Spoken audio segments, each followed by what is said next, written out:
പ്രിയപ്പെട്ട സുഹൃത്തുക്കളെ, കുമ്പള ആരിക്കാടിയിൽ national highway authority of India നിർമ്മിക്കുന്ന ടോൾ ഗേറ്റുമായി ബന്ധപ്പെട്ട് ടോൾ ഗേറ്റിന്റെ പ്രവർത്തനം നിർത്തിവെച്ചു എന്ന തരത്തിൽ പറയുന്ന വീഡിയോ കാണാനിടയായി. അതുമായി ബന്ധപ്പെട്ട് പറയാനുള്ളത്, ടോൾ ഗേറ്റിന്റെ പ്രവർത്തനം നിർത്തിവെച്ചിട്ടില്ല എന്നും വളരെ മികച്ച രീതിയിൽ തന്നെ ടോൾ ഗേറ്റിന്റെ പ്രവൃത്തി നടന്നുകൊണ്ടിരിക്കുകയാണ് എന്നും അതുപോലെ തന്നെ പ്രവൃത്തി പൂർത്തീകരിച്ച് എത്രയും പെട്ടെന്ന് തന്നെ പൊതുജനങ്ങൾക്ക് വേണ്ടി ടോൾ ഗേറ്റ് തുറന്നു കൊടുക്കും എന്ന് തന്നെയാണ് പറയാനുള്ളത്. വേറൊരു കാര്യം, ഹൈക്കോടതിയിൽ നടന്ന കേസുമായി ബന്ധപ്പെട്ട് പൊതുജനങ്ങളെ തെറ്റിദ്ധരിപ്പിക്കും വിധം ഒരു ഓൺലൈൻ പത്രത്തിൽ വന്ന വാർത്തയുമായി ബന്ധപ്പെട്ടാണ്.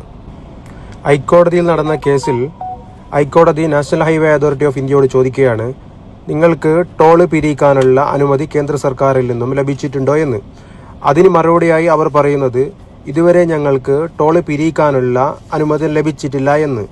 അതിൽ നാം മനസ്സിലാക്കേണ്ടത്, ഇവിടെ ടോൾ ഗേറ്റിന്റെ പ്രവൃത്തി പൂർത്തീകരിച്ച് അവർ കേന്ദ്ര സർക്കാരിനെ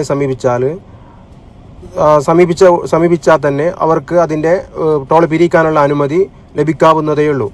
ഇങ്ങനെ നടക്കാൻ പോകുന്ന കാര്യത്തെക്കുറിച്ചാണ്, അല്ലെങ്കിൽ ഇങ്ങനെയുള്ള കാര്യത്തെക്കുറിച്ചാണ് വളരെ പൊതുജനങ്ങളെ തെറ്റിദ്ധരിപ്പിക്കുന്ന രീതിയിൽ ഓൺലൈനിൽ വാർത്ത വന്നത്.